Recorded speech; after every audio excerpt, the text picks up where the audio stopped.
Calma, gente. Agora. Boa noite a todos. Boa noite.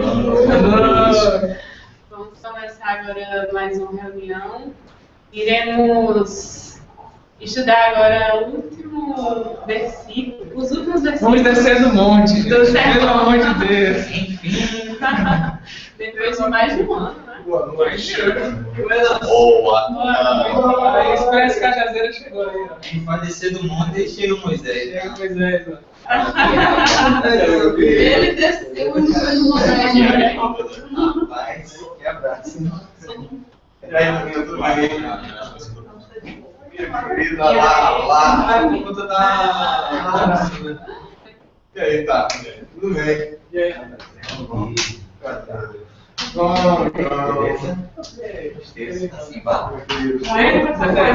lá. Vamos lá, né? Tá na hora. Vamos começar. Vamos começar agora, estamos esperando agora, né? Chegou o Carol. Nossa querida Maria. Nossa, querida. Nossa não, quer dizer. Beijo. Quer dizer. Não, nossa não. Ai, Ela fez em 2 horas, 2 horas, 10 horas. pois Uma é. vez, João, no WhatsApp. Eu acho que Lili, eu não sei.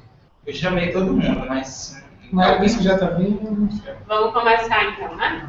Moisés, segundo dia da honra. Com certeza.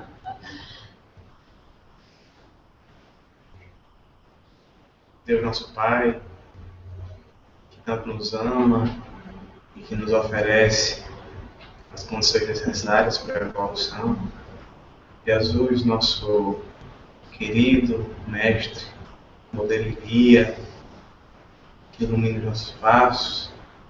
Somos eternamente gratos pelas oportunidades que temos cada segundo da nossa vida, que é extremamente necessário para o nosso crescimento.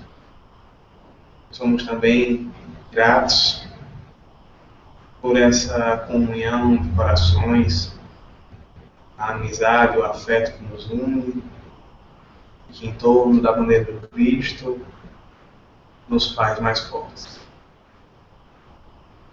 Pedimos o amparo dos amigos espirituais, que possamos ter o discernimento necessário para aproveitar as dádivas divinas em favor do burilamento moral.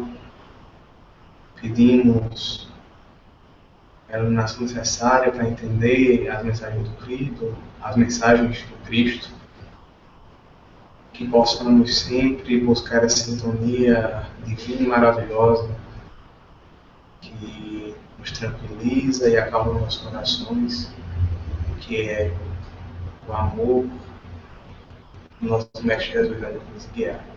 Assim seja.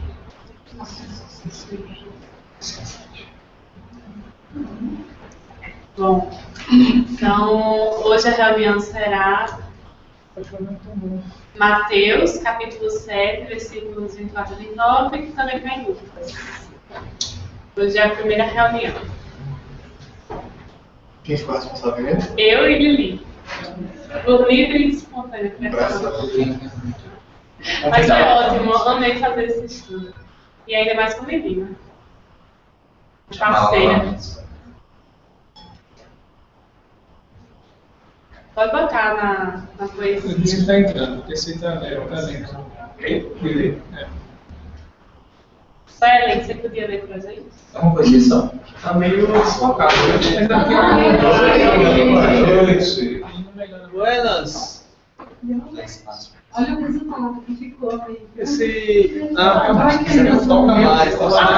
Eu sei o que é, só porque o óculos não tá pequeno. Depois tu vê se é legal, você quer que eu leve pra cá pra você ver. Meu analista Oi, minha querida. estiloso. Alguém disse que eu sou cega por isso? Nossa, eu adorei isso. Vamos marcar a terapia e fazer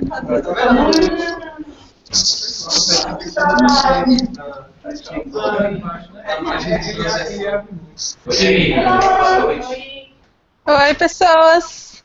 Oi! Moisés! Ah, se acomodando. Já começou? Pode sentar. Já. Você trabalhou? Né? Pra variar. Besteiras. E tá na leitura das perícias, das poesias. Eu sei que ele não me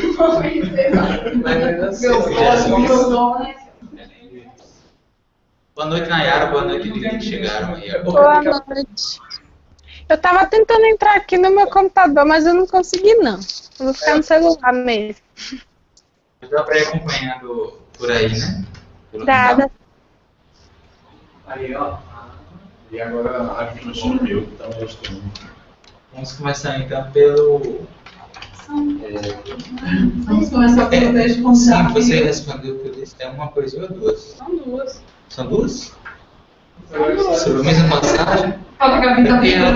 Tem como dois trechos, né? Mais pequenas. Assim ficou mais ou menos com o final de um perícope e com o início de outra. Então, por isso que são duas poesias. Mas a gente vai ver. Ah, e quem que vai botar no grande aí pra mim? É? Ah, sim, Vocês são sorry. Então Vamos vamos lá. A poesia de Valdo Lima, dos dois fundamentos. Não basta ser ouvinte do sermão, viver é um sinal de confiança. Por ser mensagem pura de esperança, de vida, uma nova de missão. Ouvi-lo sem agradar o coração, sem guardar o coração, lições de tal beleza e diferença, é ser inconsequente qual criança que chora, tendo ouro em sua mão. Na roça, todo homem que é prudente constrói a casa nobre dos seus filhos, fazendo-a forte, firme e resistente. Na areia, se erguê-la, arrisca ter a casa destruída pela enchente e um rastro de ruína em seu viver. Aí, no caso, são os dois separados, mas na mesma cama. Essa é a primeira parte, né? É. Da película. E agora? E que está bem em cima mesmo, né? O nome, dois fundamentos, e aí ele brinca com essa questão, né? Fala sobre a construção. Exato. Como assim? Como assim? Você não escutou, não? Ele faz uma analogia de casa. Sim. Eu cheguei à construção do poema. Sim, faz sentido. E o segundo, eu leio, do final do sermão. E assim chega o sermão ao seu final, mostrando a excelsitude da mensagem, da lei, a mais sublime e pura imagem, e para o mundo inteiro, o seu canal. Não há melhor antídoto do mal. Segui-lo é mais que um ato de coragem. Vivê-lo é ir adiante, é uma vantagem, um prêmio precioso sem igual. E as boas novas foram proclamadas. Jesus, expressão rara de bondade, tomou verdades dantes tão veladas. Num curso de pureza e santidade, as multidões ali, maravilhadas, de sua mansuetude e autoridade. Qualidade do que é seu sobrinho, porque você estudou lá, é seu sobrinho, perfeito. Para nos inspirar, né? Qual é mais? Se alguém quiser falar, não vai passar. Impressões, olha. Não, uma coisa A dizer. mulher conduz. Porque às vezes a gente até compreende melhor a poesia do que ver a passagem. Isso. Talvez eu possa. Mas agora já no final vai ter umas poesias dele. Mas seria melhor a passagem, mas depois só uma poesia. Mas já foi. Mas aí.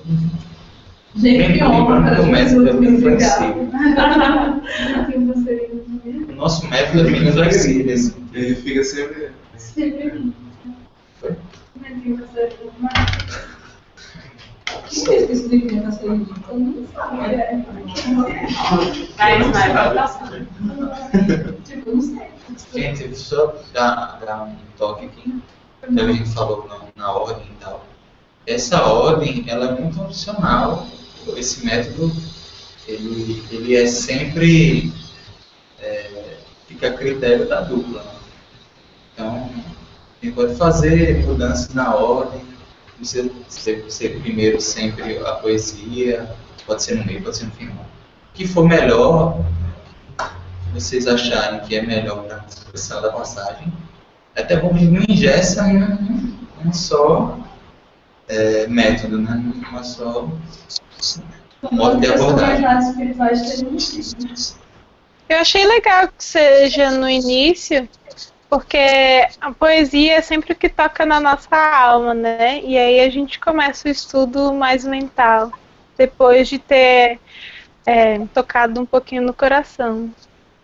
É verdade. Nayara, você podia ler a pergunta?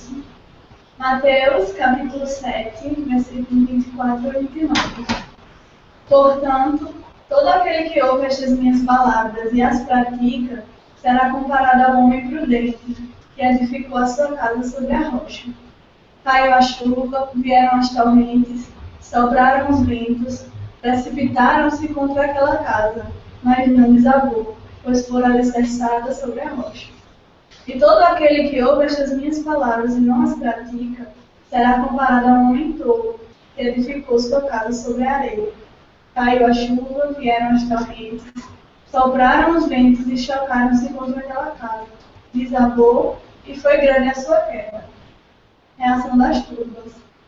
E sucedeu que, concluindo Jesus esse discurso, as turbas estavam maravilhadas com seu ensino, pois estava ensinando a eles como quem tem autoridade, e não como os escribas deles.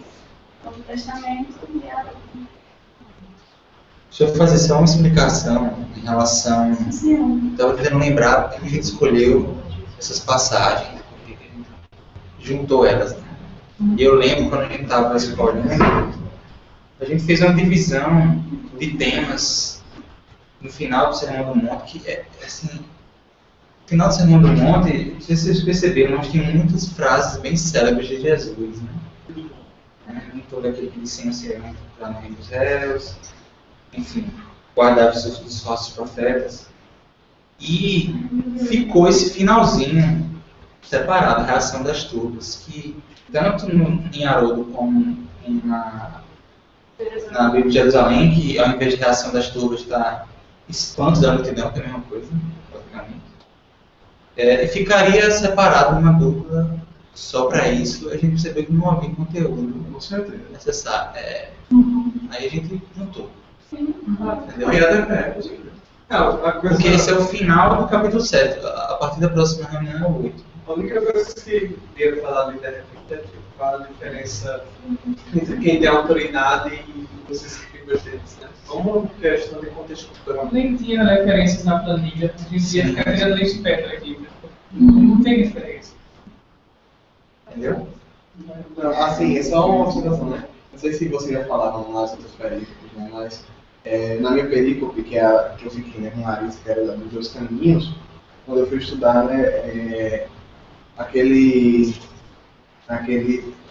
teólogo lá que foi dentro do Bolsonaro. Pronto, ele fala que logo depois dos caminhos tem 3 exemplificações dos caminhos, né? E aí são a dos frutos, como é? 3 exemplificações dos caminhos, que é a da árvore boa, porta larga, aí pronto, depois do caminho tem 3 exemplificações do caminho que Jesus faz, que é a do falsos profetas, aí vem o Senhor, nossos discípulos e essa agora que a gente está estudando, que é a da reação das turbas. Essa das turbas da casa, né? São 3 exemplificações, a da casa, a do Senhor e a dos profetas. Que eles ensinam o quê? Eles são 3 exemplificações do caminho que Jesus fala. Naquela outra perícope que a gente estudou, lembra? Ele quer entrar pelo caminho estreito. Então é a dos frutos. É a dos frutos. É a dos frutos. A da porta estreita, porta larga e a da casa. Não, a da porta estreita não. A da porta estreita e a do caminho é uma só. Sempre contrastes. Contrários, três exemplificações com isso. Porque a ordem estreita do caminho não é uma só, é uma película só. Aí depois disso, É dos a dos frutos. frutos. Aí vem a dos falsos discípulos Falsos e verdadeiros. verdadeiros. E aí casa Depois, sobre a rocha e casa sobre areia. Exatamente. O bom é um caminho seco, o mal é entendendo, o resto está entendido. Você tem uma pessoa que não entendeu. O das Muito bom resgatar das isso. árvores já é o dos profetas. Isso, exatamente. Muito bom resgatar isso. Hoje quem falou foi o Giana, mas falou brevemente. Mas é bom a gente ter essa noção de estrutura do texto. Porque realmente faz sentido, né? É isso É mesmo. uma coisa puxa a outra, né? É, Essa então- noção da bola das duas coisas, porque das partes. Bom, é verdade. Vamos ler agora o Rio de Jerusalém para ir fixando mais o texto. Moisés. Assim, todo aquele que ouve essas minhas palavras e as põe em prática será comparado a um homem sensato que construiu sua casa sobre a rocha. Caiu a chuva, vieram as enxurradas, sopraram os ventos e deram contra aquela casa, mas ela não caiu, porque ela estava alicerçada na rocha. Por outro lado, todo aquele que ouve essas minhas palavras, mas não as pratica, será comparado a um homem insensato que construiu a sua casa sobre a areia. Caiu a chuva, vieram as enxurradas, sopraram os ventos e deram contra aquela casa. E ela desmoronou, e foi grande sua ruína. Aconteceu que ao terminar Jesus essas palavras, as multidões ficaram extasiadas por seu ensinamento, porque as ensinava com autoridade e não como os seus escritos. As diferenças são poucas, né? Em Haroldo ele colocou homem prudente, aí homem sensato. No de Haroldo está homem tolo, aqui está homem insensato. No de Haroldo foi grande a sua queda, e foi grande a sua ruína. E foi turma e multidão. Então são sinônimos, né? Não tem nenhuma diferença grande. Entendi. Essa passagem ela está em Lucas também? Tá, pode ir.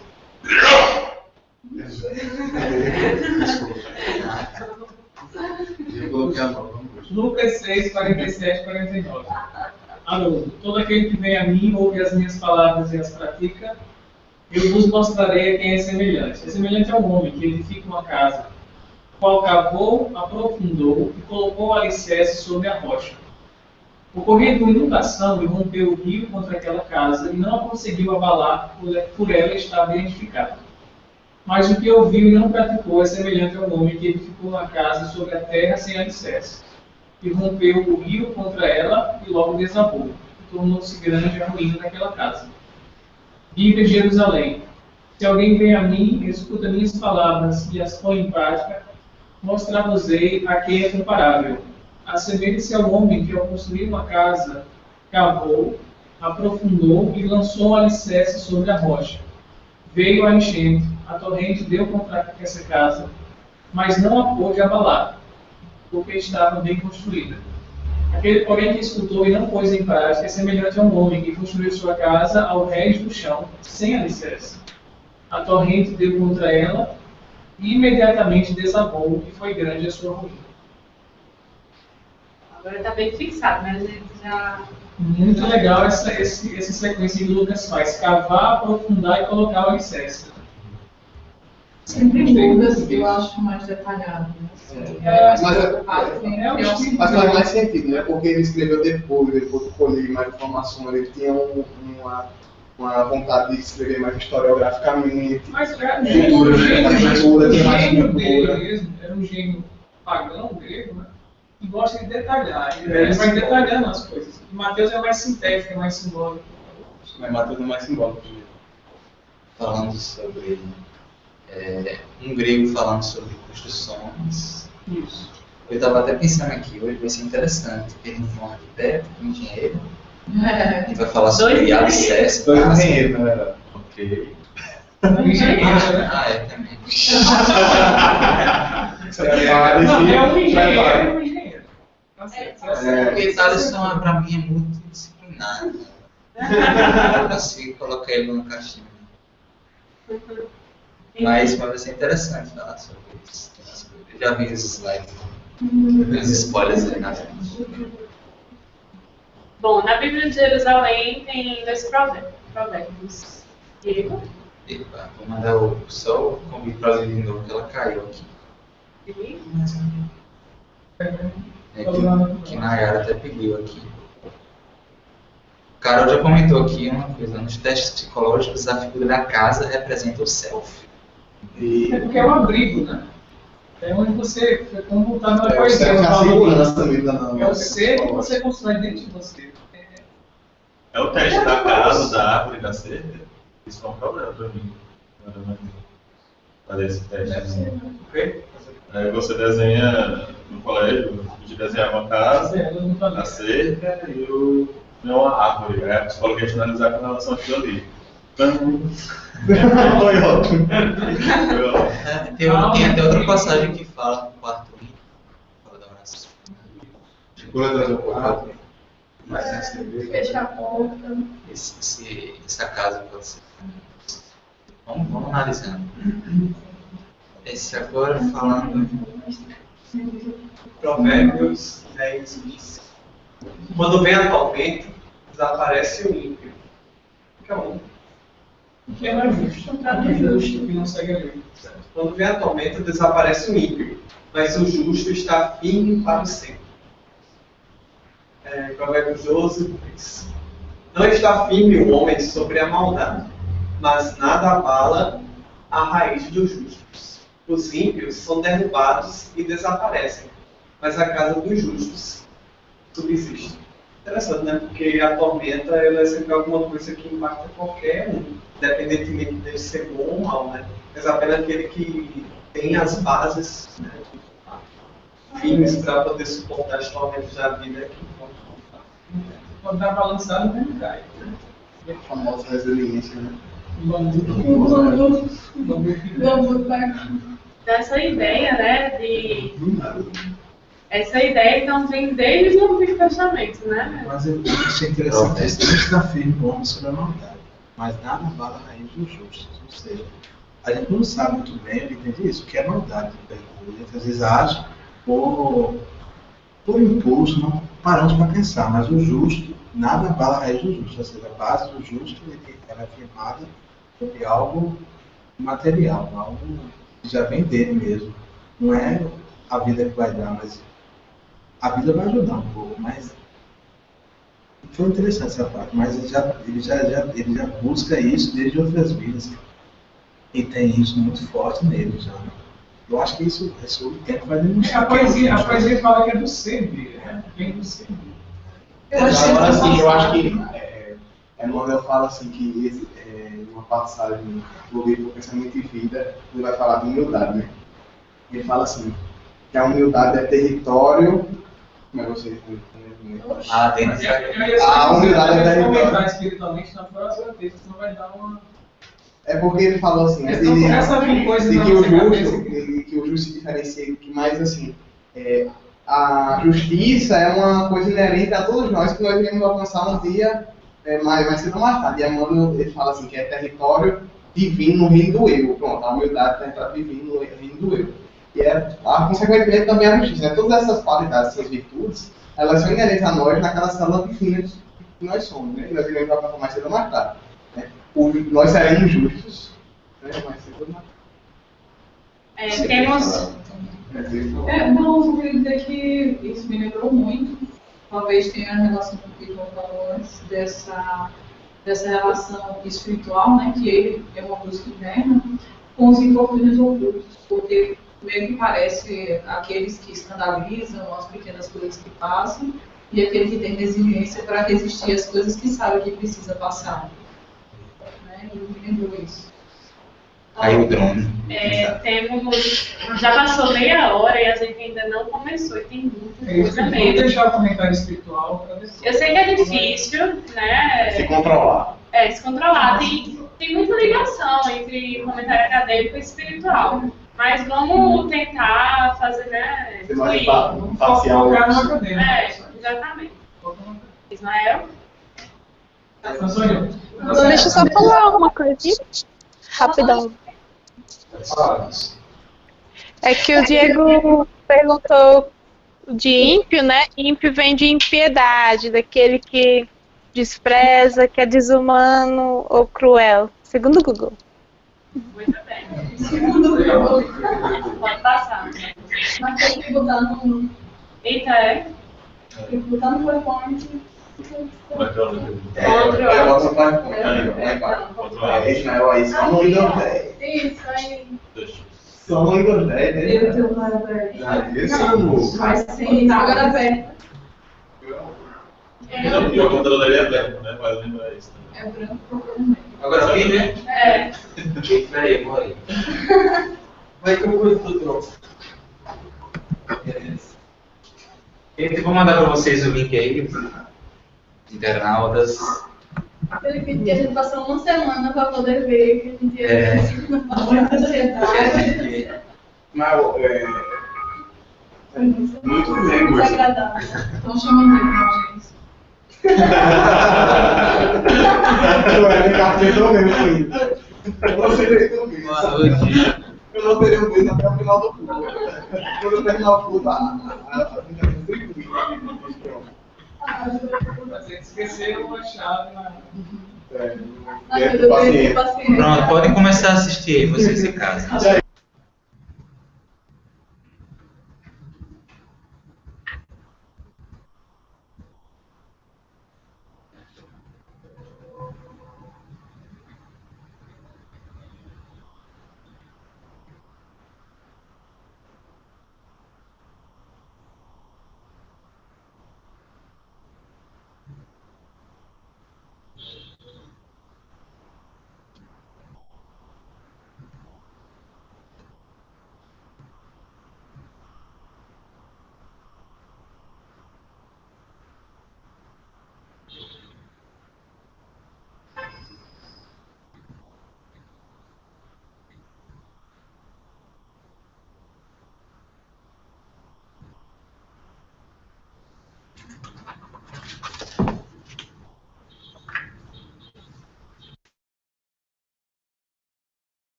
Todos assistiram.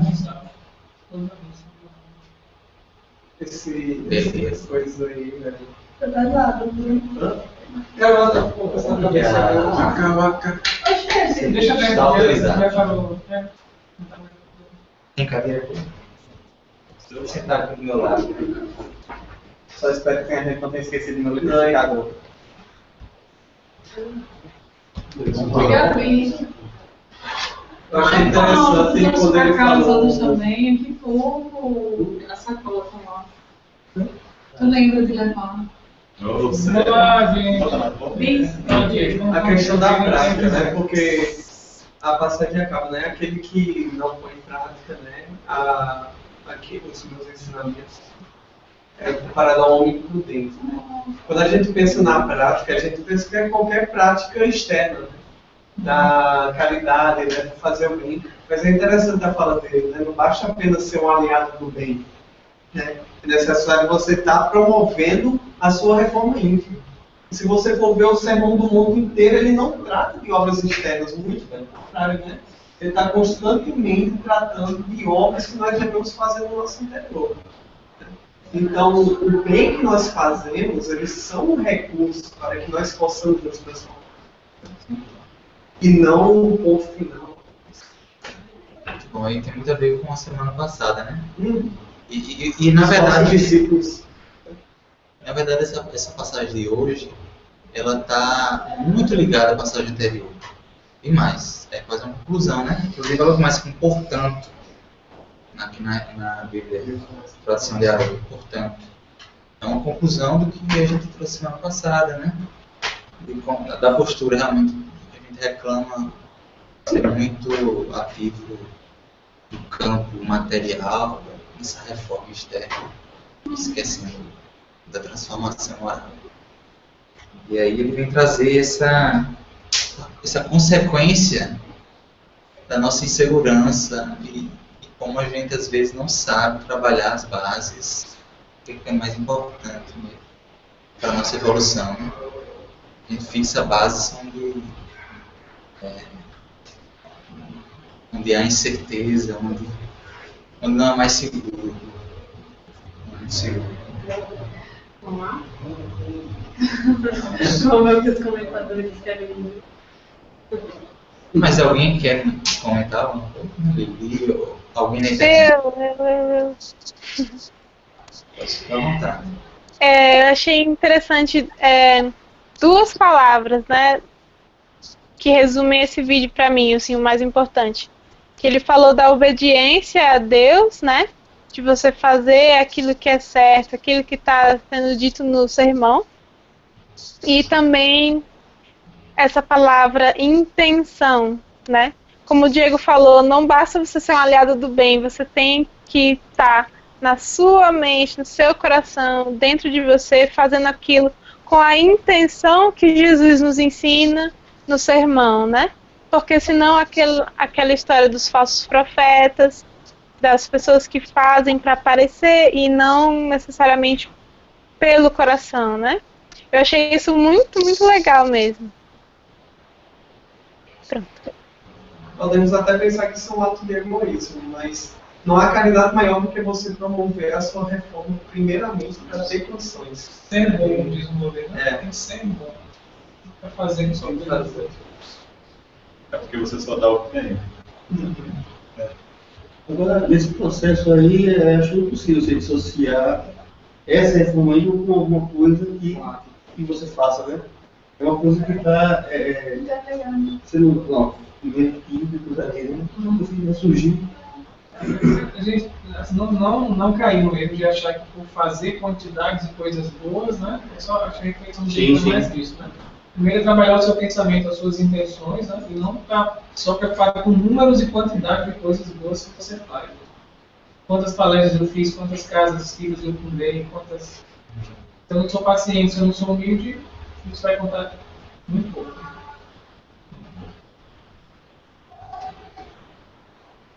Agora vamos seguir?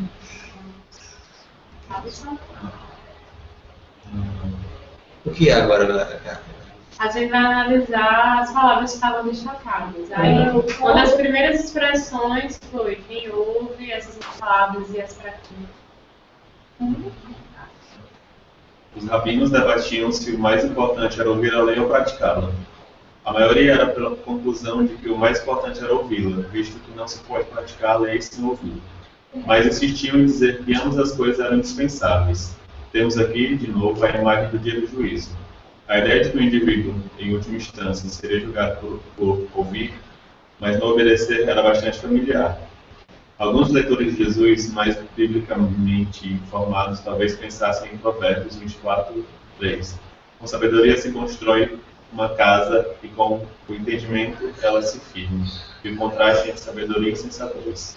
Provérbios 9:28. Esses dois aspectos sempre andam juntos. Nesse ponto, é o que falharam com os falsos profetas. É o que os discípulos falsos apenas fingiam fazer. E é isso que os discípulos autênticos devem fazer. Praticar. Amém. Muito bom. Muito bom. Resgata, né? Tanto o ensinamento da árvore, que Paulo falou, tanto o Senhor, Senhor, né? Nem tudo aquele do Senhor, Senhor. Então, são três ensinamentos que estão bastante ligados. E também em algumas passagens a gente viu essa forma de reverter ao dia do juízo. Eu estava até conversando com o João em relação às imagens que a gente coloca para análise, e muitas delas, por se tratar do sermão e ter essa dicotomia do certo, certo, errado, errado, traz essa figura do juízo. Né? Então, foi muito bom de ter posto aí. Essa colocação inicial desse debate tem uma relação também com o que a gente vive hoje, com algumas crenças, especialmente as protestantes, que tem como salvação não a caridade, mas a fé, né? Que seria o ouvir, né, por exemplo. E aí a prática seria secundária. Verdade, existe uma discussão. Até semana passada a gente teve uma conversa profunda sobre fé, se empolgamos um pouco. Né? Mas eu acho que os ensinamentos de Jesus não devem ser, mas eu digo trancados e tipo, acho que se Jesus estivesse aqui hoje, falou, vamos nos formar em Jesus, vamos. Entrava a pessoa na fala e ele falava assim, amai-vos uns aos outros. Agora pronto, tá formado, vai lá, ama o povo. Porque a dificuldade é a gente amar, né? É a prática. Agora também, assim, se a gente tiver o conceito assim, qual o conceito que a gente tem de fé? Porque a teologia da fé surgiu no contexto e tinha um sentido, e aí, passado o tempo, ela foi sendo deturpada, né? O início da teologia da fé era a questão do sentido literal, assim, do sentido evangélico da palavra fé, que é a questão da fidelidade, que é monotrada em várias coisas, da fidelidade nas práticas divinas, das práticas do estudo do Evangelho e dos ensinamentos do Cristo, nesse sentido, né? É a etimologia da palavra. Mas aí a teologia da fé, com o passar do tempo, foi deturpada, e a gente acabou crendo que apenas a fé já salvaria, não precisava mais de nada. E quando, na verdade, o sentido etimológico da palavra é da fidelidade e está, consequentemente, aliada às obras. Quem é fiel, naturalmente, vai. No podcast sobre equilíbrio esse aspecto lá, o Aru fala isso. E eles chegaram muito próximo, isso é uma observação. O último podcast também, André, sobre o céu e inferno. E Maíla está participando, gente, assiste. Aliás, escute, muito bom. Sim. Muito bom. E ela fala um pouco sobre teologia. E a gente acha que, às vezes, sabe o que é teologia, mas não entende que é algo bem complexo. No entanto, a noção de teologia já é algo, de certa forma, tem um nível de restrição, assim. Por exemplo, quando se fala em teologia, se pensa muito no campo do cristianismo, da teologia cristã, né? E não existe uma abertura, por exemplo, para uma teologia hindu, uma teologia... É como se realmente não existisse. Então, a partir daí a gente já vê que existe uma segregação, né? Na própria criação da instituição teologia, né? na própria instituição de teologia. Né? O próprio estudo, que é acadêmico, a teologia é um curso acadêmico, qualquer universidade, a gente já vê que existe isso. Até por isso que ela vai, inclusive, dizer, a irmã Eva, que foi criado o curso de Ciência das Religiões. E tem essa característica de ampliar mais essa visão. Se eu estou errado. Vocês que... O senhor que é espírita também, ele vem falando, só uma coisa para assim, Jesus é o único caminho, ele falou isso. Eu não aprofundei no assunto. Jesus caminho, estou pensando em Buda, Maomé, o que esses caras têm para passar para nós também, são coisas interessantes. Se centraliza muito no mais naturalmente, eu também centralizo porque eu acredito nele, né? Essa encarnação, conhecendo o espírita, desenvolvendo esse meu lado cristão, mas vamos pensar também nos outros, né? Eles também têm. Quando eu leio, por exemplo, uma obra dessa, eu me sinto também tocado, sabe? Algo me traz também essa obra. E a gente vai ver, na verdade, como a gente sempre conversa aqui, que quando a gente tem acesso a esses conhecimentos, a gente vai percebendo relações muito extremas. Vamos passar para frente. Mas é importante. Os próximos 2 slides podem ser lidos juntos antes de fazer o comentário, porque os 6 tópicos falam sobre o mesmo assunto. Sim, entendi. Os 3 próximos slides, né? Não, os 2 próximos slides, desculpa. Ok. Essas minhas palavras, autoridade. É aqui. Mas nenhum mestre judeu, exceto Jesus, reivindicou tanta autoridade para suas próprias palavras. Essa autoridade era reservada à própria lei. Os mestres da lei derivavam sua autoridade especialmente da tradição pregressa sobre a qual adoravam. Ele fala só uma coisinha, ele fala, Jesus reivindicou tanta autoridade para suas próprias palavras, né? Mas Jesus reivindicando, não sei se eu não entendi bem o significado de reivindicar, parece que como se o próprio Jesus reivindicasse, mas as pessoas reconheciam dele a autoridade. Mas existe quem uma ouve questão. essas minhas palavras, né, falou isso. Justamente, Jesus fala, eu sou o caminho, a verdade e a vida, né? Ele muitas vezes atribui um peso muito forte à própria palavra. Eu, porém, fugido, né? É diferente do papel dos profetas do Antigo Testamento, quando eles, na verdade, estavam sempre falando em nome de um ser superior. E Jesus se coloca como uma figura central falando.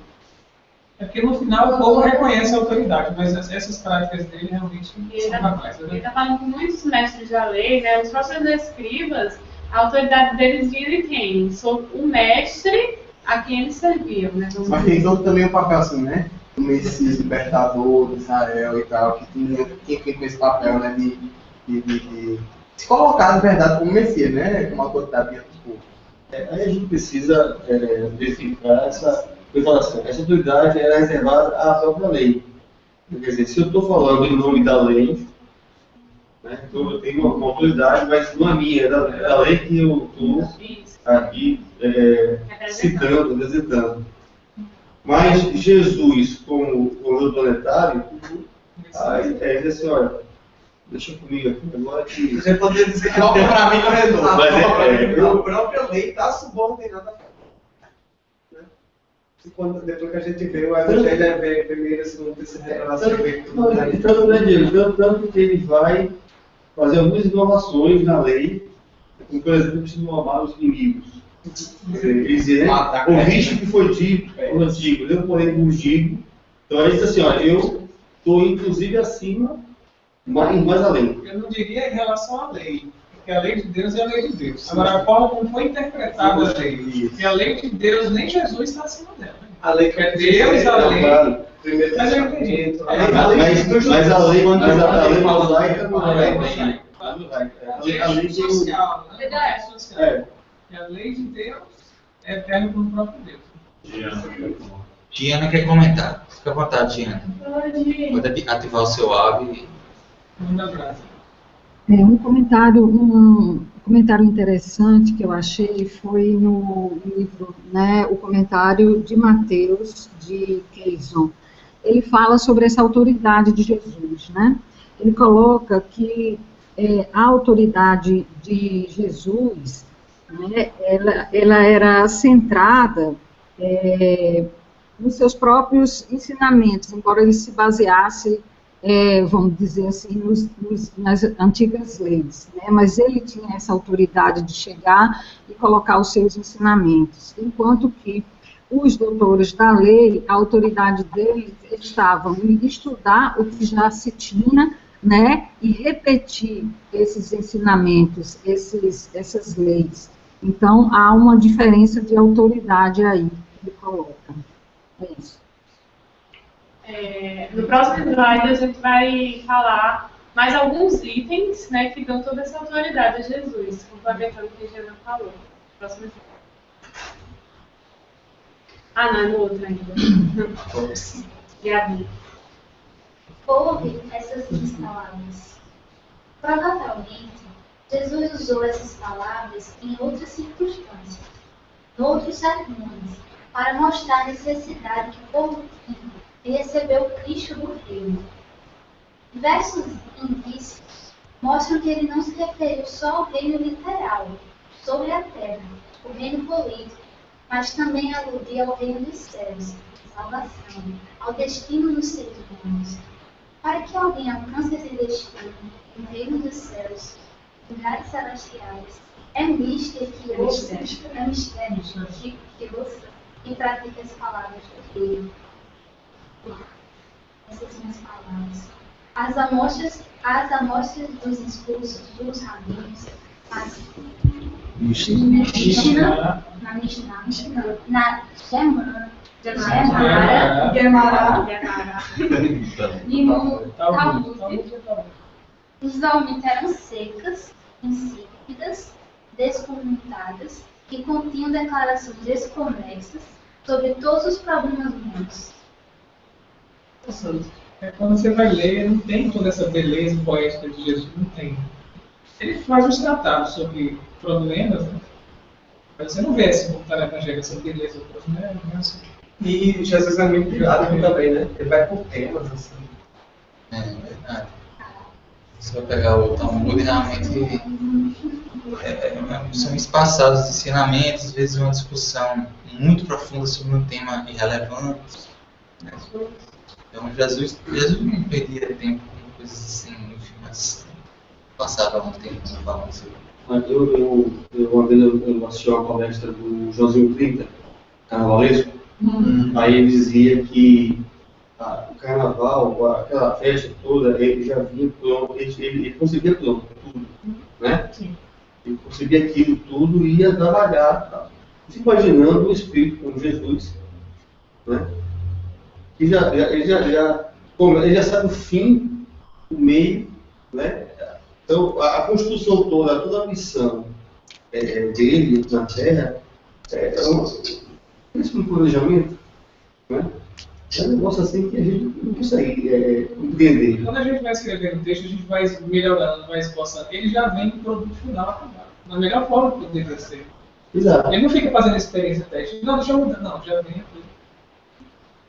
A gente faz ensaio, faz correção. Você lembra do filme Amadeus, né? Mozart? Lembra do nome daquele inimigo, Salieri? Salieri, quando a esposa traz para ele as músicas. E ela disse assim, eu vou ficar com essas aqui, esses não são os originais. E ele não vê nenhuma rasura. Nenhuma rasura. Aí ele fica espantado, né? Porque aí você conceber, né? Ela pensava que era um cópia. Todo, hein? Ele pensou que fosse uma cópia, né? Que ele tivesse feito e tivesse copiado. Essas são originais. Aí ficou uma história de Deus. Mudou uma nota. A moça de Beethoven também compôs surdo, por que não? Né? Mas surdo fisicamente.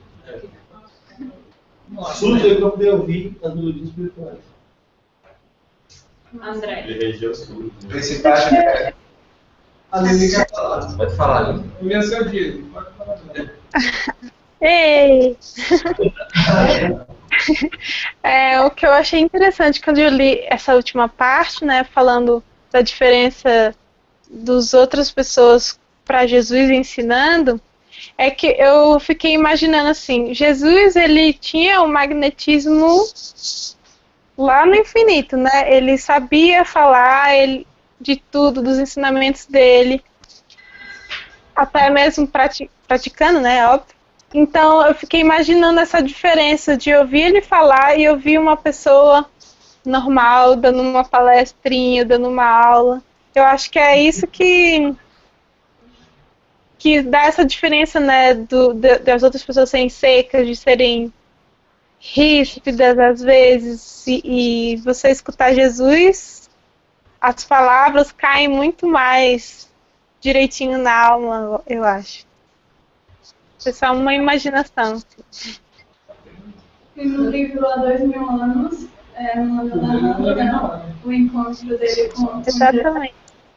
Ele fala, ele quando tá vindo pra lá, ele até diz, rapaz, eu tô indo, mas não sei nem se eu vou entender o que esse cara fala, porque ele fala em idioma diferente do meu, não sei o que, mas quando ele chega lá, ele diz que as palavras eram que entravam dentro dele. Por jato de magnetismo, receba!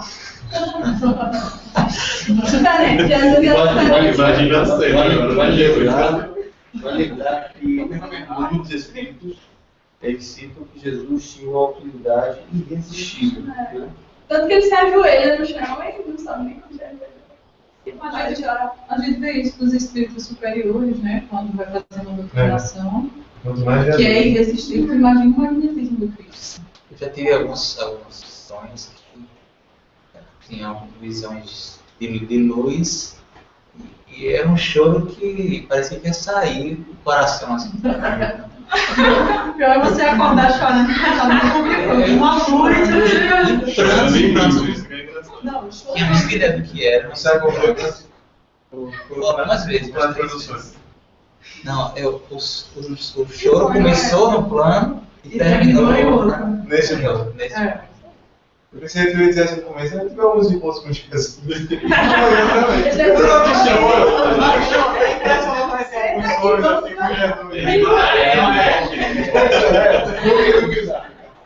Ele me encontrou já.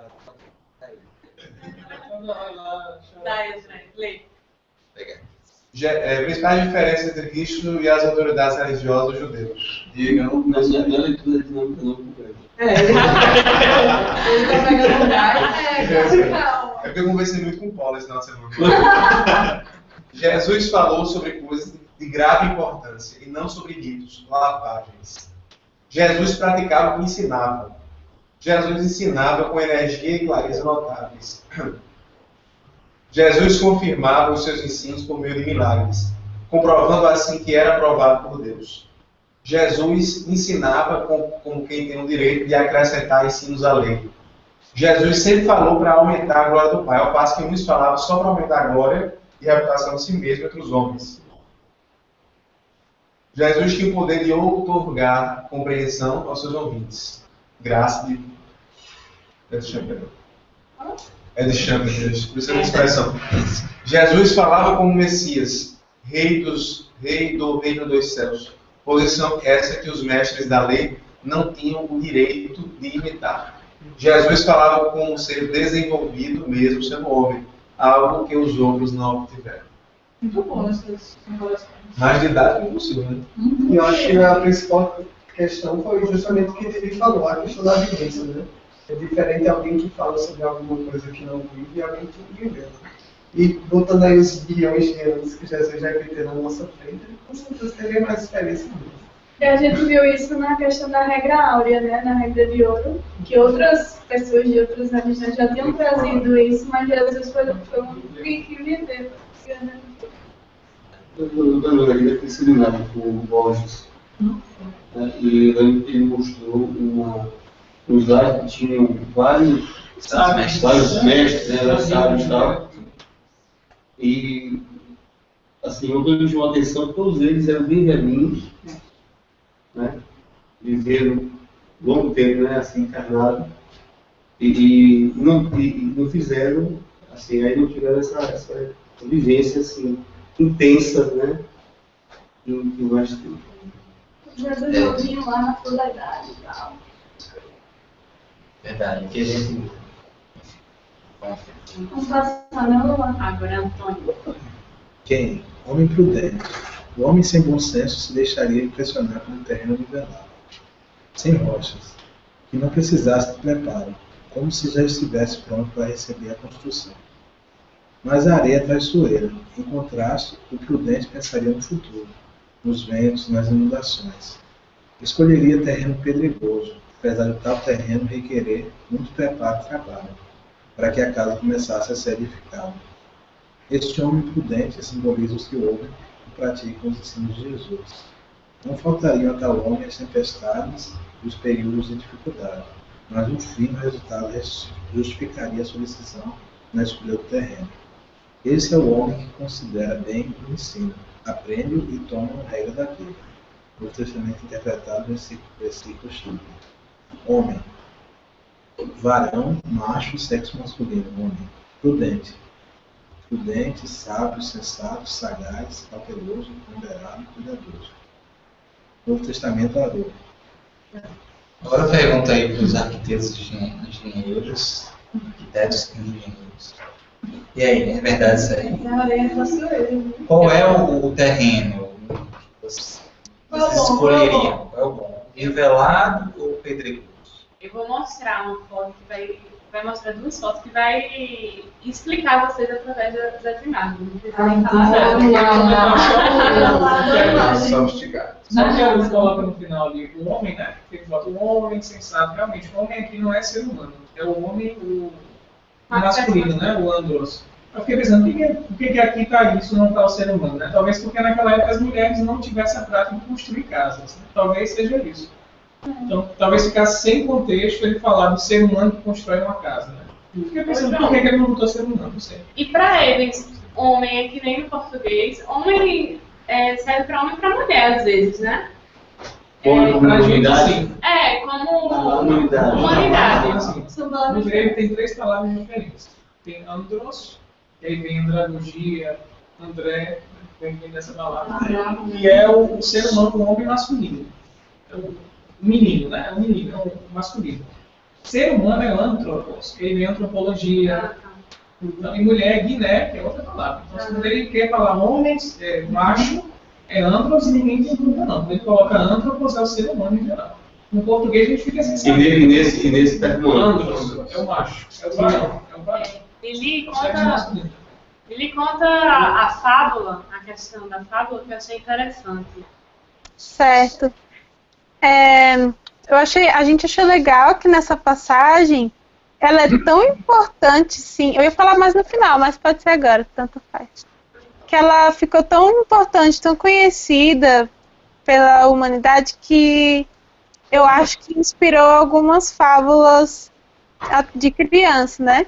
O que a gente pensou foi a história dos 3 porquinhos. Eles saem para viver sozinhos na floresta e cada um constrói a sua casa. Os 2 primeiros eles queriam brincar muito, queriam terminar logo e ficar livre de construir essa casa, e construíram as casas mais frágeis, a de palha e a de madeira, né? E o irmão mais velho, que era mais sensato, foi lá, demorou bem muito, foi brincar só no final do dia, mas construiu a casa que ficou em pé, a única casa que ficou em pé quando o lobo, que nesse caso seria, sei lá, os rios, ou então a tempestade, né, na passagem de Jesus, veio, destruiu a casa de palha, destruiu a casa de madeira, mas a casa de tijolo, aquela que deu mais trabalho para ser feita, né, demorou mais tempo para ficar em pé, mas também foi a mais resistente. Imagina o seguinte, imagine você... Não estou dizendo que não entenderam, certo? Oi? Deve ser o da graça, né? Aqui. Deve ser o da graça, é o da graça. A gente, depois de fala. Imagine a gente apressado no dia a dia e acorda já atrasado e não faz oração, por exemplo. Né? Isso não perde tempo, entre aspas, com a oração, não tem tempo para isso, não. Então, você sai fragilizado, de certa forma, e aí você lá na esquina, você já encontra uma dificuldade e tal, que pode fazer com que você tenha uma reação muito hostil a você mesmo. Enquanto que se a gente fosse mais prudente, no sentido de se preparar melhor para o dia a dia, né? Isso que eu estou falando, só lembrando de quantos dias eu faço. A gente vai ver o WhatsApp e depois. Exatamente. Bom, essa é a coisa, né? Deixa eu ver. É outra comparação. Eu tava pensando. Alô? Eu tava pensando hoje também que eu estou aprendendo finalmente a ser uma pessoa organizada. E aí, antes o que eu pensava que era uma coisa que ia demorar mais tempo, por exemplo, não, lave a louça toda vez que você sujar, porque depois você não vai lavar um monte cheio na pia, né? É uma coisa simples, mas você acha que vai perder tempo ali na hora, tá atrasado, lavar um prato. Mas no final do dia ou no final da semana, esses simples, pequenos atos que você faz, que acha que ia gastar tempo antes, fazem você ser muito mais organizado. Muito bom, é isso mesmo. Agora eu vou lançar aqui uma pergunta. Não, vamos ver. Tem a ver com o Didi? Não, tem a ver com a parte de... Os 3 porquinhos? Não é assim, tem a ver com construção. Né? Não, vamos tentar explicar o sexo ali da graça, né? A primeira noção do protestantismo, né? Na verdade, Jesus ele se apresenta algumas vezes como se estivesse perdoando, né? Perdoa os teus, estivesse perdoando os erros, mas na verdade a redenção ela é pessoal, né? Então, existe uma diferença na visão protestante e católica nesse sentido em relação ao espiritismo, que Jesus poderia redimir o pecado do outro, redimir o erro do outro. E na verdade, se a gente for estudar a fundo, não tem essa noção. E a graça, na verdade, ao meu entender, é o complemento da misericórdia, o complemento da justiça, que é a misericórdia. Né? Não sei se era isso que você ia dizer. Não, eu pensei que ele fala compreensão, né? Está falando de palavras, de ensino, então talvez uma pessoa que não tivesse um grau de maturidade, por exemplo, intelectual, mas fosse alguém humilde, tivesse aberto a receber, Jesus tinha o poder como entrar na alma do outro para tornar claro o ensino dele. Eu acho que é nesse sentido. Né? Ele tinha esse poder, porque graça tem a ver com dom também. Raiz é você doar alguma coisa para o outro. Então ele tinha esse poder nele de alguém que era humilde, que não sabia nada de grego, de hebraico, mas tinha a mente simples, recebia Jesus. Agora eu entendi. Pela presença, pelo magnetismo dele. Né? Como se ele abrisse ali janelas na alma da pessoa. Tinha esse poder. Eu entendi. Agora, João, aí em alguns momentos ele ressalta como a pessoa também estava aberta para receber aquilo. O afeto curou. Ele nunca fala ele não vai precisar arrombar a porta da pessoa, né? O outro tem que... Mas se a gente pegar o livro do Brasil Católico para o Evangelho, lá naquela citação de Jesus, que o livre-arbítrio ele é inviolável. Então, você de fato não pode fazer pelo outro se o outro não quiser que seja feito. Né? Então, essa abertura, esse ajuda-te, que o Senhor te ajudará, ele é essencial. Então, é o requisito. Deu para entender, Naya? Não. Já falou.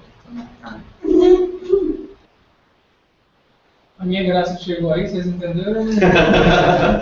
Sim. Só funciona com o original. A graça chegou. Muito bem. Se a preferência é construir sobre a rocha, né? Como é que você constrói casas hoje em dia na beira da praia? Depende da fundação. Mas isso tem o lógica. lá, aquele hotel lá, ele é construído no leito do mar e são... Ô, Diego. Não, justamente o que eu ia falar é que... Você sabe comprar. Peraí, deixa eu dar essa falar. Pode complementar. De certa forma, toda edificação, mesmo que tenha areia, ela é construída sobre a rocha. Porque ela vai usar tipos de fundações especiais que são as estacas, né? Na verdade, ela tem metros e metros de comprimento e elas Até encontrar. Até chegar numa rocha, né? Então é interessante isso, né? A não ser que seja uma construção muito simples, e aí é construído um tipo de fundação que no caso é a sapata. Mas a sapata poderia até ser comparada à própria rocha, né? Essa aqui é uma rocha artificial. Então, não, que é cavada, ela é joga pedra. E depois as paredes Isso é para preparar o terreno, é? Isso é para preparar o terreno? Cava onde vai construir a parede, joga pedra dentro e coloca cimento. Porque no Extreme Makeover dos Estados Unidos. Os primeiros grandes prédios dos Estados Unidos, de Manhattan, que lá é um terreno pantanoso, eram transferidos gigantescas pedras de granito e botavam na fundação. Hoje em dia é concreto. Como eu estava falando do Abu Dhabi lá, ele é totalmente na areia. Aí são estacas gigantescas de ferro que dá a sustentação perfeita. Quando balança, a areia vira pedra. A areia fica rija. Entende? Então, realmente precisa de uma fundação bem sólida. E quanto mais alto, mais forte tem que ser a fundação. Esse tipo quanto mais fino. De fundação é muito ofensivo, ao meu ver? Não minimamente ofensiva. Desse tipo, nas circunstâncias lá. Agora é muito caro.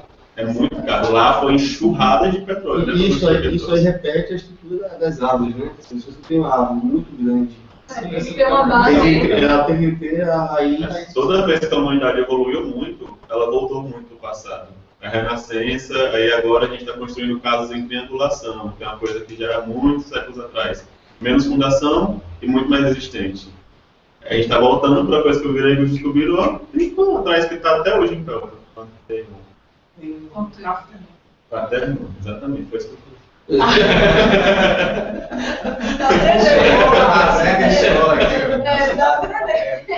Outra coisa que me lembrou, outra coisa que me lembrou com o acidente, né, com aquele atentado lá das Torres Gêmeas, eles também acabaram construindo outro tipo de fundação. Eles fizeram a fundação de alguns 15 andares, se eu não me engano, por concreto, gigantesco assim. Então, quando vier agora um avião a próxima vez, não vai abalar a estrutura original. Ele vai ter um desperdício de material externo, mas ele vai manter a edificação. E aí sobre também a questão do que é melhor, porque assim, toda vez que você vai construir, também é muito bom se você já tem um terreno. Nossa, uma maravilha. Então vou construir ali um andar, certo? Não dá trabalho nenhum. Completamente diferente de quando você tem um terreno desnivelado. Aí você tem que pensar no projeto para poder nivelar o terreno. O que acontece? Ele pergunta, né? No início é muito mais fácil você começar a construir na areia que ela já é plana, né, do que nos terreno acidentado, mas pensa só. Nessa época não tinha estaca, né? Não tinha a mesma tecnologia que nós temos hoje para construir fundação, né? A casa provavelmente era construída sobre a rocha mesmo. E para poder construir a casa, ela tem que ser nivelada, então você tem que quebrar a rocha, tem que deixar tudo caminho, né? Vai dar muito trabalho no início, mas né, a casa vai estar numa base assim bem mais firme. Bota as imagens, vai aparecer, depois de casa, aí vai aparecer. Vamos pra casa. Diego resumiu o segundo slide de casa todinho. É o que foi, Lili? Diego resumiu o segundo slide de casa todinho, que falando disso, né? Enfim, vocês vão ler aí. Ele disse que Diego resumiu esse slide, mas vamos ler. As casas geralmente tinham dois pavimentos. As paredes do andar térreo eram edificadas de pedras brutas, pelo que eram bastante grossas. E as paredes do andar de cima feitas de tijolos de barro secos ao sol. Nas áreas onde a pedra era escassa, a casa inteira era construída de tijolos de barro. Bons alicerces de pedra eram necessários nesse caso, chegando até uma altura suficiente para proteger as paredes de tijolos da água da chuva que corria pelas ruas. Isso é uma coisa interessante, porque assim, toda casa ela também, o tijolo ele não vai ter o contato direto com a terra. Ele precisa ter uma certa distância por conta da questão da umidade.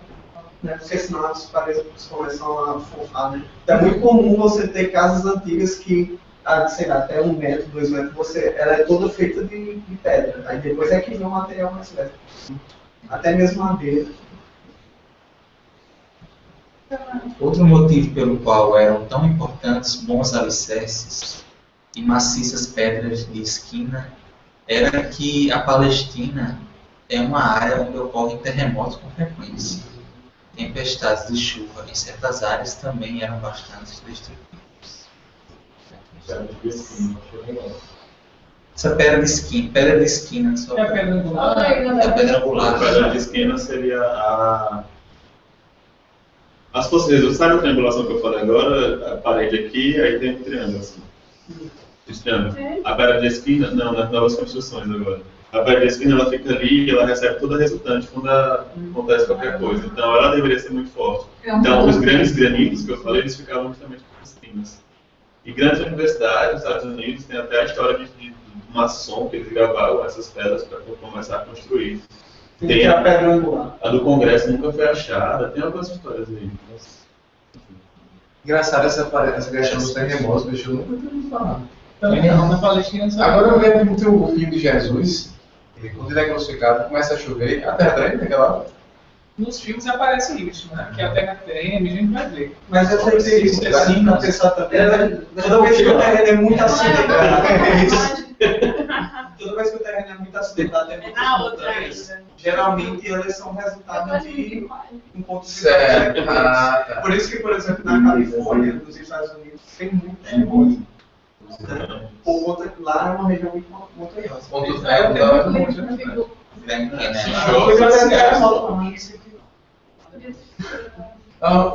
Eu também já passei por uma situação semelhante, tenho isso que Vamos lá. Vai, companheiro. Casa, continua, né? Na Palestina, dos tempos bíblicos, a casa fazia parte de um grande complexo fortalecido.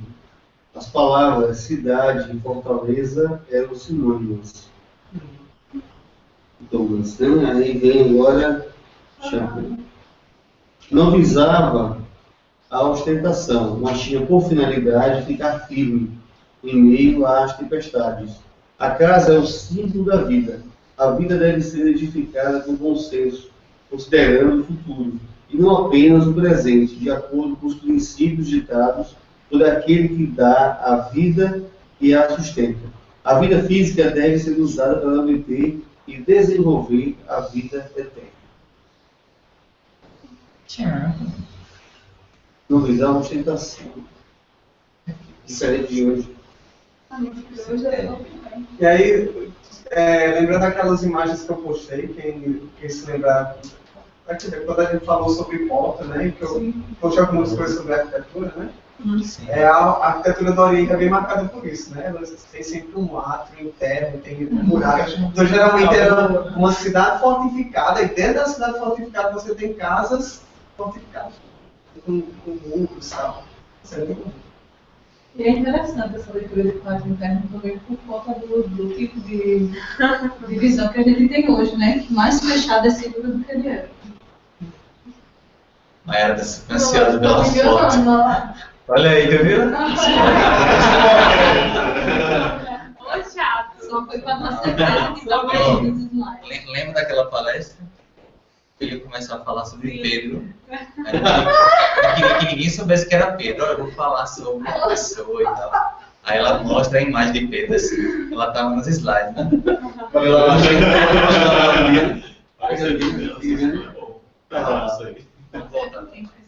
Agora é rocha.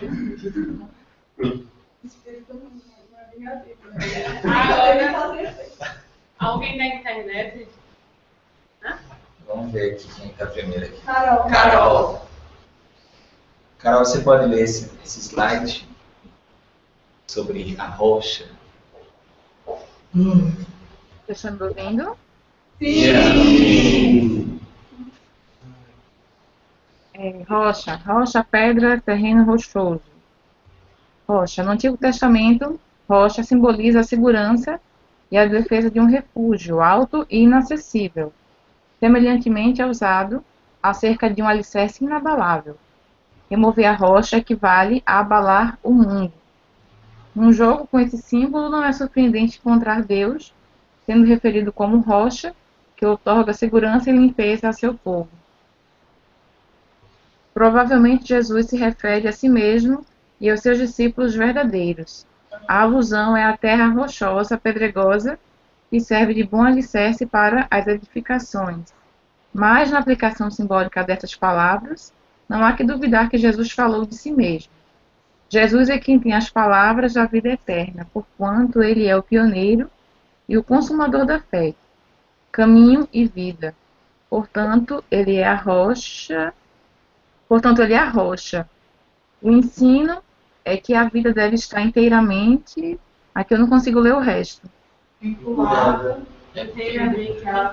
edificada e envolta em si. Isso já é uma interpretação. Chama e ele faz as duas coisas. Aí a gente resolveu colocá-lo também já na parte acadêmica. Lembrei do Ítalo que é essa rocha. Ele fala, na verdade, de Pedro, né? Pedro, Pedro, rocha. O nome daqui da rocha é Petras, e é o nome de Pedro. Que legal. Petras. É porque já é outra passagem também, né? Tem outra interpretação. Não vou chegar ainda. Agora mostra a figura. Chegou o grande momento, galera. Quero ver derrubar esse negócio aí. Seu castelo, geralmente tem isso, né? Mas essa tem muitos assim, o cara que sobe aí, elevador não é, né? Só que o cara chegar aí, o cara... Imagina para construir isso. As máquinas, os homens, para fazer a fundação, né? Gente, eu fui no Rio de Janeiro, tinha um apartamento em cima de uma pedra, assim, dessas enormes. Eu fiquei horrorizada que o cara entrava no elevador para poder subir. Eu falei, meu Deus! Tecnologia. Aqui a via principal, a expressa que vai dar na universidade. Aí eu olhando só a pedra aqui, daqui a pouco eu olho, o que é isso? É um apartamento em cima da rocha, vai entrando no túnel, assim. Aí só tem o lado de fora, é um elevador. Você pega o elevador para poder chegar no apartamento que está em cima da pedra. Chegar no prédio, né? Para chegar no prédio. Ele faz, se tem incêndio disso, não usa o elevador, né? Vai ficar uma saída. Esse aí leu o Evangelho e interpretou literalmente. É apartamento contra tsunami, gente. Vocês não entenderam. Vamos lá. Referente à imagem. Onde está o alicerce? É a rocha. É a própria. Ele está instalado. Diego, É só essa coisinha. lá mostrando. É só essa coisinha. Ali, ó, no pico da rocha tem um... Peraí. Aquele buraquinho. Não, é porque assim, a rocha está ali, mas para se construir como a rocha é irregular. Tem que nivelar, né? Aqui, ó, vocês estão vendo aqui que a rocha está aqui e aqui já não é rocha, esse negócio mais claro. Aí ele bota tipo um cimento que vai se unir à rocha, eles nivelam, para depois construir isso.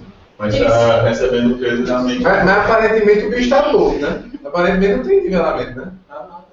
Tá bom. Esse povo era muito mais ligado nas Gente, todo tava a câmera de quem fotografia. Perspectiva, não. Nossos olhos nos traem muito. É verdade. Perspectiva. A gente, lá em Minas Gerais, lá em Minas Gerais, a gente desceu uma ladeira achando que era uma subida. É o quê? É o quê? Vocês ficarem via gás de luz, aparece de luz.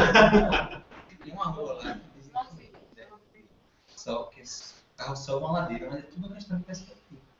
Ei, mas aperta aí, Sim, eu sei qual é. O próximo da internet.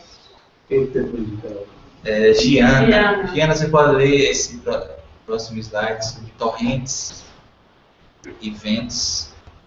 Ok. Oi, tá ouvindo? Demorou. Torrentes. Rio, curso d'água, inundação, torrente. A escolha do termo torrente reflete melhor o contexto da passagem, que sugere uma tempestade acompanhada de fenômenos naturais decorrentes.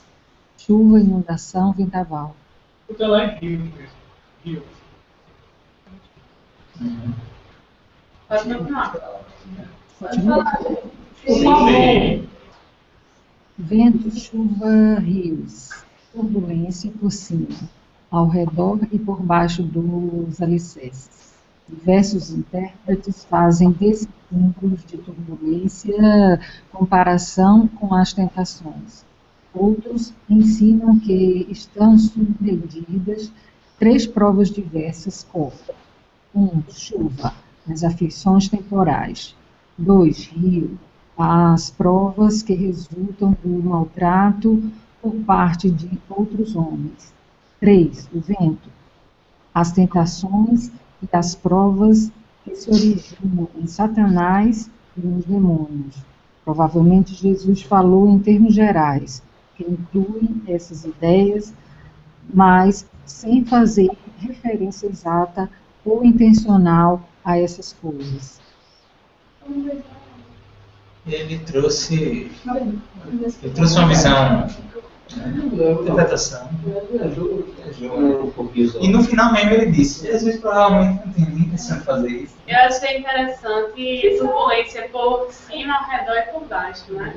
Quando fala vento, chuva, então vem turbulência tudo quanto é lado. Realmente, Jesus disse, caiu a chuva, vieram as tormentas. Agora, considerando que todas as questões, né, que Jesus falava estavam mais no interior, né, quer dizer, parece que perde essa perspectiva, né, se perde nas turbulências interiores, né? Não sei se fala muito da questão exterior, mas não fala da principal, que é interior.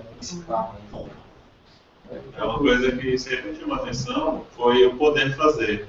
Porque nem todo mundo tem a capacidade, então como é que a gente vai, todo mundo tem a mesma possibilidade de ir para o céu, se nem todo mundo tem a capacidade. Então como é que eu vou construir uma coisa e vou para o céu, e a pessoa que teve a mesma chance, mas não entendeu como eu entendi.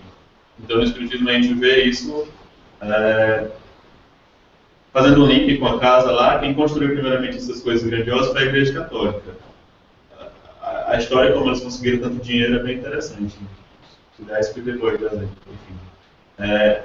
Mas poder fazer as coisas. Nós podemos fazer e nós estamos aqui evoluindo. Então, quem não pode fazer ainda, vai poder fazer. Vocês entenderam? Poder em relação às coisas. Fala muito no vídeo que a gente assistiu. É poder fazer, porque tipo, nem todo mundo vai ter a oportunidade de ir na igreja, conhecer Jesus. Você tem uma vida só, cara. Em uma vida só você ser julgado eternamente para o céu e para o inferno, você não tem condições se as circunstâncias não permitirem. Seria injusto, né? Mas aí a gente vê fora da caridade da salvação. Porque essa caridade, qualquer um pode fazer. Essa caridade, que é ampliada, né? Todo mundo tem a condição de fazê-la, seja independente de religião, de classe social. Ok. Quem é o próximo da internet? Lili. Sou eu. Regina.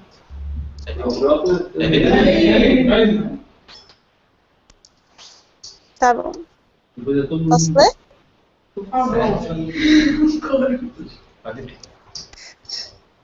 Precipitaram-se, cair sobre, colidir, eu acho, com, lançar-se contra, precipitar-se sobre. Desabou, cair, cair em ruína. No contexto, a melhor tradução para o verbo cair nos parece desabafar, uma vez que se faz referência a uma casa cujo alicerce apresenta problema estrutural. Alicerçada, fundar, assentar o fundamento, alicerçar-se, fundamentar, estabelecer. Chocaram-se contra, bater contra, chocar-se, bater os pés, tropeçar, arrojar, espancar. Não caiu. A principal interpretação é a da vida individual. As pessoas que realmente têm o Cristo como fundamento e edificam uma vida de discipulado autêntico sobre ele alcançarão o destino dessa vida.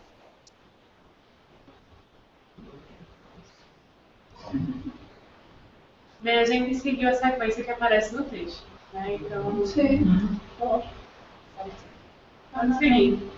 Que horas são? Eu estou meio perdida. Falta quantos slides? Não falta imagem, vamos lá. Mas eu não mostro a imagem. Oxe! Agora não!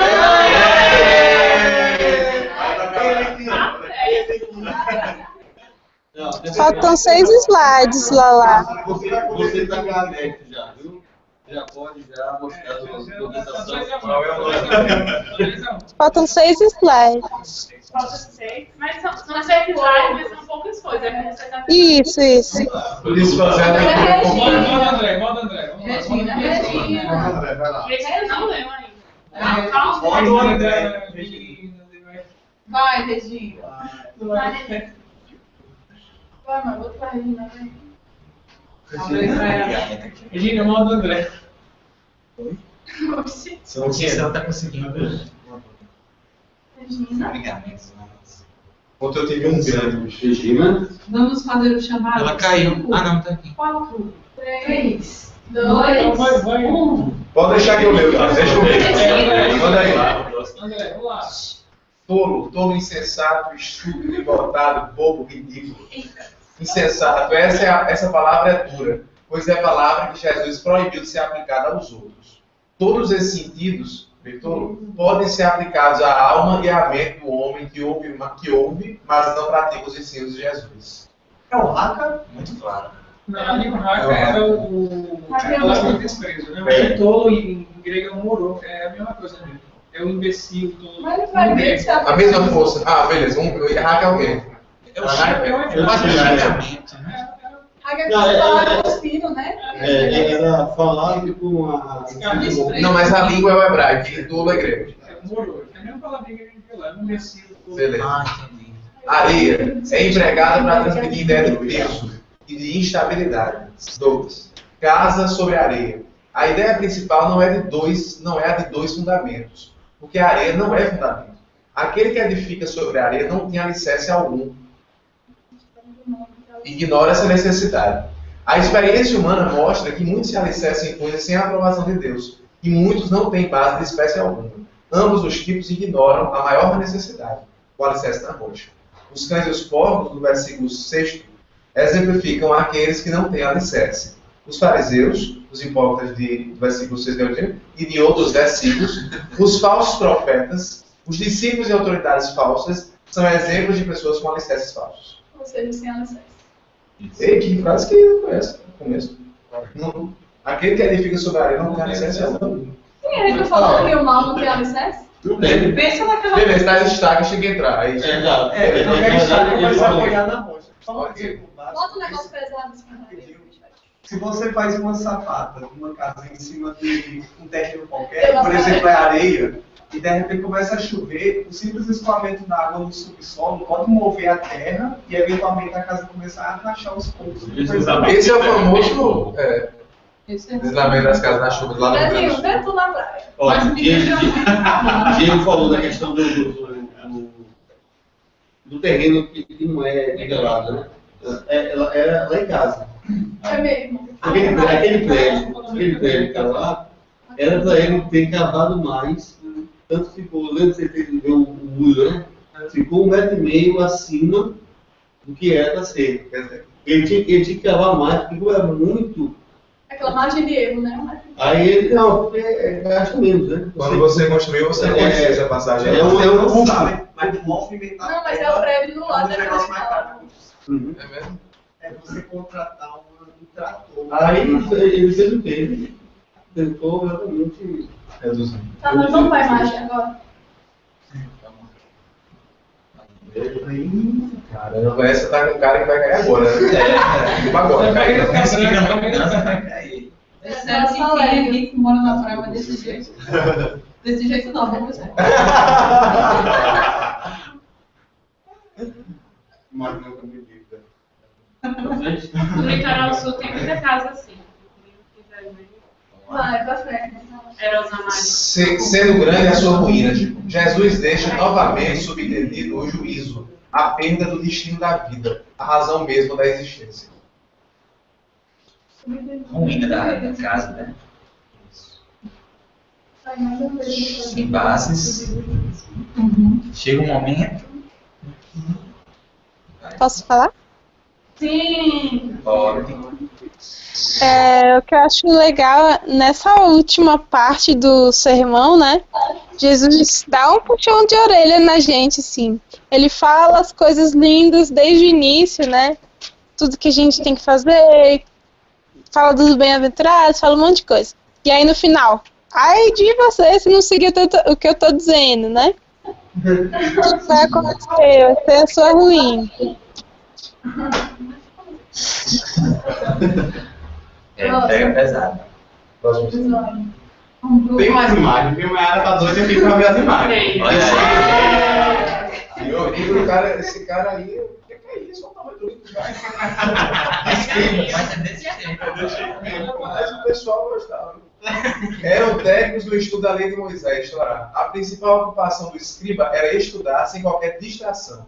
A função do escriba era tríplice: preservar a lei, eram os estudiosos profissionais da lei, bem como seus guardiões, reunir discípulos para instruí-los na lei, e, por fim, eram chamados doutores da lei ou mestres da lei, visto estarem incumbidos da administração da lei na qualidade de juízes no Sinédrio. José, sim, há várias fontes, né? Doutor da lei e escribas são expressões sinônimas. Olha só, interessante. Não sei. Quer dizer que o nosso amigo Nicodemos era um escriba? Não, olha só, a gente não pode confundir, assim, na minha opinião, se pega, por exemplo, um fariseu, né? Necessariamente ele seria um escriba, não necessariamente seria um escriba. Mas o Evangelho de Nicodemos era escrito como doutor da lei, não? Ele era do Sinédrio, né?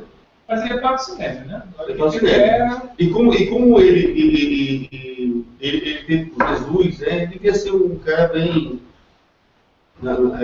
colocado, né? Poderia reunir discípulos para instruí-los. Então, não só o fato de estar lá no Sinédrio faria dele um fariseu, né? Um escriba. Tem guardiões da lei, porque esses rolos aí são papiro, né? Escritos à mão, isso realmente tem que ser protegido. Uma vez eu estava num amigo meu, ele era dental, aí ele ia fazer lá, não sei o que, ia ler. Não podia tocar na Torá, por causa que ela era muito antiga, não sei o que, era escrito à mão, ele leu assim. Isso foi aonde? Isso foi outro país, né? Não, mas foi outro país. Não, aqui. Era muito caro escrever, né, naquela época. Rápido, quando a gente estava estudando, surgiu uma dúvida, porque no comentário judaico, quem escreve? Esther, ele falou que os escribas não podiam fazer julgamentos legais. Já aí diz o contrário. Bíblia de Jerusalém também fala a mesma coisa do todo. Diz que eles podem sim, né, estar incluídos na administração da lei. Então a gente seguiu. Aí por isso que botaram em negrito, foi? O escriba é aquele que escreve também, né? Mas nem todo doutor da lei é escriba. Então eu acho que assim, todo escriba é doutor da lei, mas nem todo doutor da lei é escriba. É necessariamente isso. Porque Paulo de Tarso era considerado um doutor da lei. E não é escriba. Tanto é que a palavra que está aqui é gramateis, que vem de gramática, é aquele que escreve. Literalmente. Aqui no grego é aquele que escreve. É o cara que ficava na parte material. Para guardar, para preservar o povo. Essas outras funções seriam secundárias. Por isso que eu acho que essa última frase, doutor da lei e escriba, são expressões sinônimas, eu acho que a gente tem que ter cuidado com ela. Só isso aqui. É verdade. É importante. Nem todo doutor da lei, diretamente. Quem vai pesquisar sobre esse Diego, aí tu coloca lá pra gente. Não, mas eu acho que os doutores da lei, eu tenho essa dúvida, sempre que eu vejo esse termo, seria o juiz da época ou seria o que conhece a lei, digo, a lei é Torá mesmo? Não a lei. A lei. Na verdade, existia ainda uma mistura. Era uma mistura. Tanto que o Paulo ele tinha o poder de ir atrás e perseguir e julgar. Tinha vários cargos dentro do olho da lei, vamos dizer assim. Mas, na verdade, se não me engano, daquele tipo, ele foi em nome do Sinédrio, né? Oi? Ele foi investido em autoridade. Agora ele, com o oratório, ele persuadiu o seguinte dentro da organização. Em nome do Sinédrio, não é sozinho. Só contextualizando, os escribas não entrar na parte final, né? Caifás e Anás eram doutores da lei? Os sacerdotes, só me engano. Sacerdotes judeus. Um dos dois era o sumo sacerdote. Faziam parte do Sinédrio, né? Sim, o sumo sacerdote. Um dos dois que Caifás. Sacerdote, doutor da lei, diferença. O sacerdote executava todas aquelas ritualísticas, Não, né? Ficava mais próximo de Deus, então, que entrava no seu ritual. E o doutor da lei não? Não. O doutor da lei só ficava interpretando. O sacerdote É o palestrante, é o palestrante. É o palestrante. Gente, Oi. a gente pode pesquisar isso para trazer na próxima reunião, né? O significado de cada um, porque ficar discutindo sem saber não vai levar a lugar nenhum. Maravilhadas, maravilhasse, impressionasse, surpreendesse, espantasse. A definição de. Vai lá, Samuel. Não é definição, porque a gente escreve só pra gente se localizar. Samuel, desculpa, eu não vi. Agora, dá pra ver? Não, mas na verdade é pouca coisa.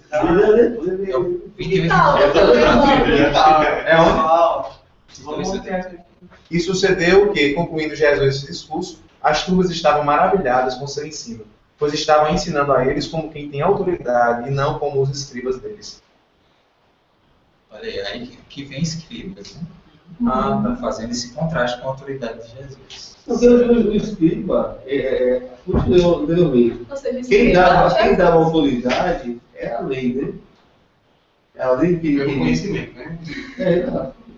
Pronto. Maravilhadas, maravilhar-se, impressionar-se, surpreender-se, espantar-se. Yeshua.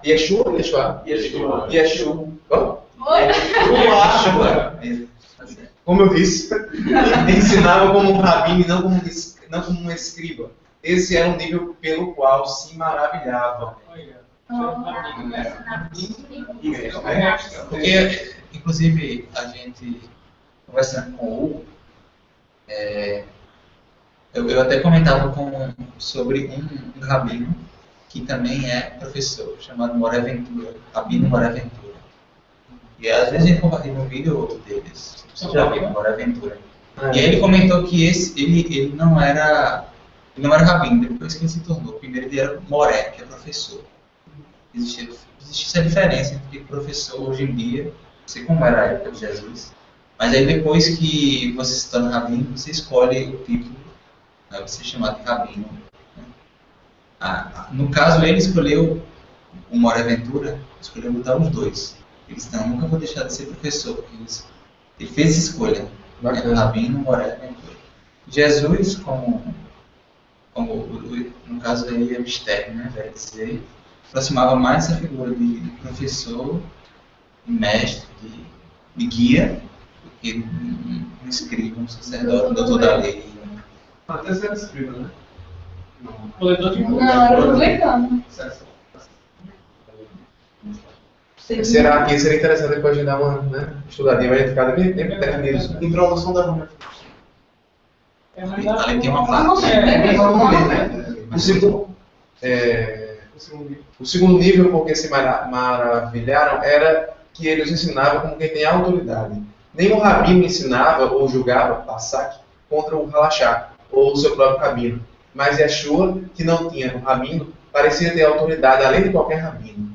Por meio do testemunho do próprio Yeshua ao longo de João 5,9, e resumindo afinal em João 12, 4, 4, 50, sua autoridade vinha diretamente de seu Pai, Deus. Daniel e Mateus.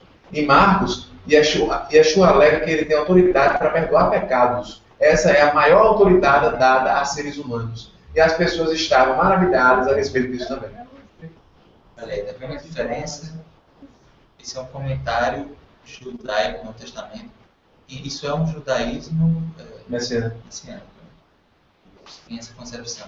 Agora, se aproxima muito do protestantismo nessa visão. A gente tem que dar uma estudada assim, nisso. Legal, porque a gente sabe que Jesus não perdoou nossos pecados. Né? Na realidade, a gente quer que a mensagem dele é o elemento deixar para que nós possamos nos refazer do equívoco. Né? Isso é muito claro para a gente, quando a gente vai entrar em contato com o texto à luz do Espiritismo, essa visão. E aí são as diferenças mesmo, que a gente respeita, mas... Talvez então quer dizer que a fala de Jesus dizendo isso, para perdoar pecados, fosse assim para dar cumprimento à lei, ou para que as pessoas identificassem, né, quem era. Será que era por causa disso? Se não fosse por causa disso, ele teria falado? A gente tem que ver passagem por passagem. É porque... A gente fica com disposição aqui. Beleza, ok. Porque às vezes, dependendo de passagem por passagem, a interpretação é mínima. Uma coisa que se pega, aí vira uma teologia dentro da visão protestante ou católica. Ok. Se cria, aí, como a gente viu, até a questão do inferno e tal, como as coisas vão virando uma bola de neve, né? O que foi? Eu sou eu.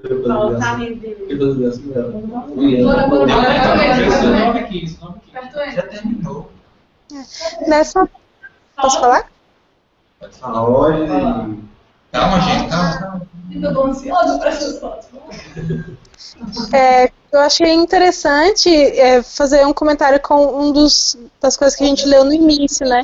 Que Jesus ensinava com autoridade, né? Não com o escriba. Ele ensinava. Lembra que a gente falou que ele ensinava com autoridade? Ele tinha o poder de fazer as pessoas entenderem com o coração o que ele estava falando, né? E não como um rabino, como um escriba, que está escrito aí. E as pessoas se maravilhavam com essa capacidade dele de magnetizar a gente para a gente entender o conteúdo. É o que Paulo comentou já, inclusive, hoje. Não. Tem uma fábula, né? Eu já falei. Sorry. Não tem problema. É só isso. Eu vou fazer uma fábula. E aquela frase serviu para os outros pouquinho também, né? E abrigou todos os outros. Ele está falando alguma coisa? Eu não. Quem conhece? Muito bom, parabéns, meninas. Lá vai Lili. Ninguém está aqui tendo problema. A música vai ser a três. Pois não. Deixa eu falar só mais uma coisinha bem pequenininha. Eu acho interessante o final do sermão, porque a gente recebe a responsabilidade, sabe? Nesse momento. Jesus fala de todas as coisas boas do reino de Deus e no final a gente recebe a responsabilidade de construir essa casa, de fazer a escolha de construir essa casa no terreno rochoso ou no terreno arenoso, né? Eu achei legal essa diferença e é isso. Eu esqueci o resto do que eu ia falar. Então deixa.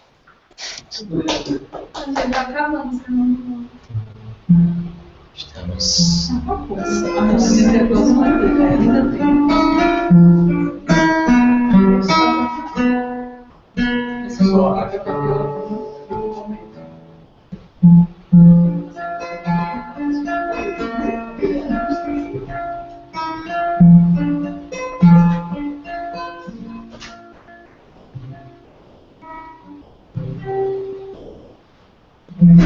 Te farei um pescador de homens, se perseverares serás servas, pedra, onde a agonia do vazio, pedra, frutificarás a mitigar a fome.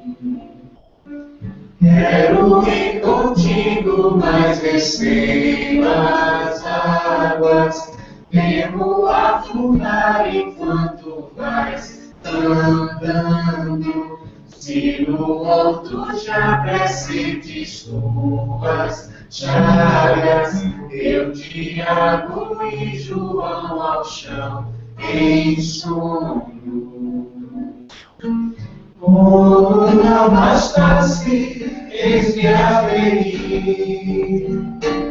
um soldado que te traz voz de prisão. Sou pequena ovelha, atemorizada, valido negação.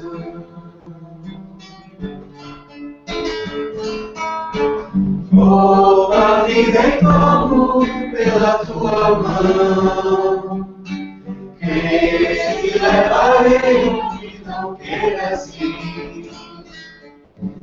Pelo Pedro, tu me amas. Pedro, tu me amas. Pedro, tu me amas. E tu que és arroz e as rãs, constrói a minha casa no coração irmão. Ouve, Simão Pedro, morrerás em cruz. Não, eu não mereço essa distinção. Se depois o mestre martírios são profetas,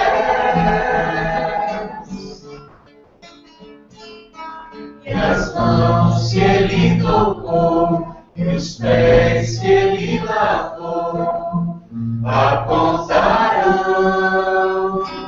o ser pescador de homens. Se perseverares, serás servas, pedra, vem que eu te farei um pescador de homens.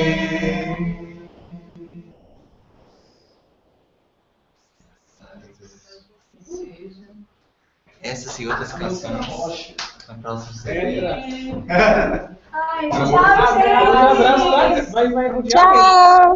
Tchau. Hoje ninguém vai ficar com torcicolo. Dever de casa aí até sexta-feira. Mandei pra mim. Isso.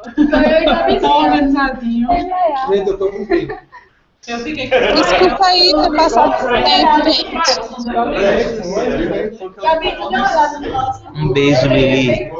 Beijo.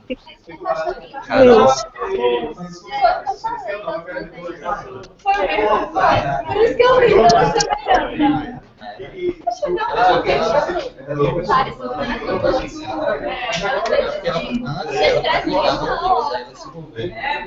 Agora, uma coisa, eu não tinha interesse, mas